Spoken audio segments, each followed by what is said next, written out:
Hello, students. A very good day to all of you, and greetings of the day. In this lecture, I'm going to cover up DFID, its full form, its meaning, its importance, and what are the different roles of DFID is played.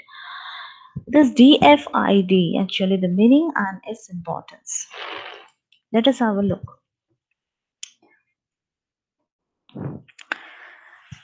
DFID means it's a Department for International Development. It is a United Kingdom government department and it is solely responsible for administering overseas aid. The goal of this department is to promote sustainable development all over the world and to eliminate world poverty. So, this department, you can say that it was developed by the UK to promote this sustainable development all over the world and elimination of world poverty.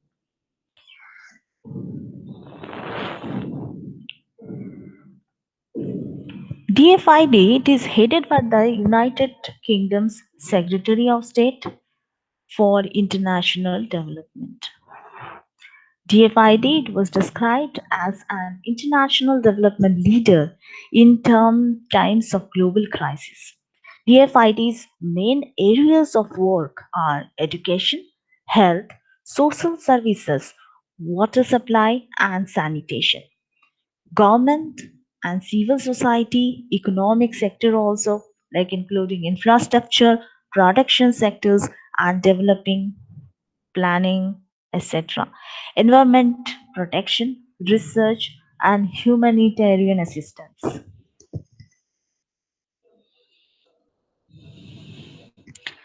Now let us have a look at the different role of DFID. The first important role that was played by DFID is infrastructure innovations.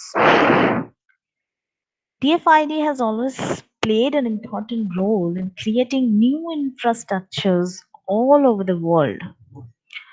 Initiatives such as Nigeria Infrastructure Advisory Facility, the Public Private Infrastructure Advisory Facility, and the Construction Sector Transparency, they are worth mentioning. This led to two initiatives. They were taken up by the World Bank that demonstrates the sustainability of DFID's initial hard work.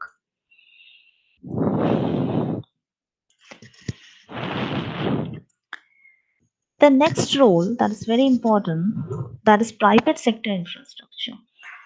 Now, private infrastructure development group (PIDG), it was established by DFID that help to stimulate investments from the donors, which are leading to improve infrastructure, job creation, and economic development in poor countries. Around 125 million pounds has been contributed by DFID to PIDG over the last decade.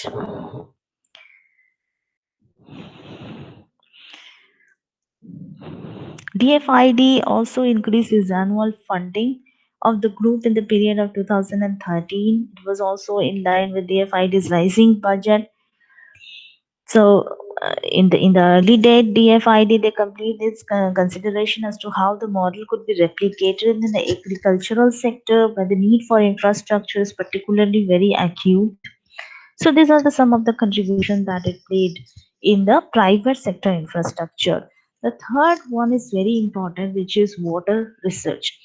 DFID has shown some good approaches in helping countries to build infrastructure that supports and manages water resources. DFID they scale up its support to research about water resource management that helped many poor countries to take difficult decisions about their infrastructure priorities within the water sector as well. The fourth one is urban development. Urban development, DFID has undertaken several steps to develop urban infrastructure following a report on urbanization and poverty and its publication Cities the Frontier. So this is one of the important publications where they have published their reports regarding the urbanization and poverty.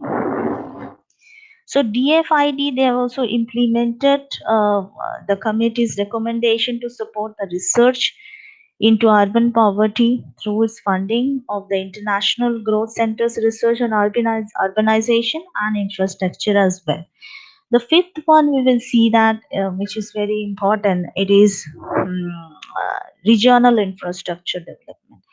Now, DFID also supported the different projects that assisted in the development of regional infrastructure, such as integration in Africa, including its promotion of corridor infrastructure and improvements to border crossings under the trademark Southern and trademark East Africa programs, etc. Such projects greatly improved regional trade prospects, and they had an important impact on regional peace and security. So this we can say they are very much important for this.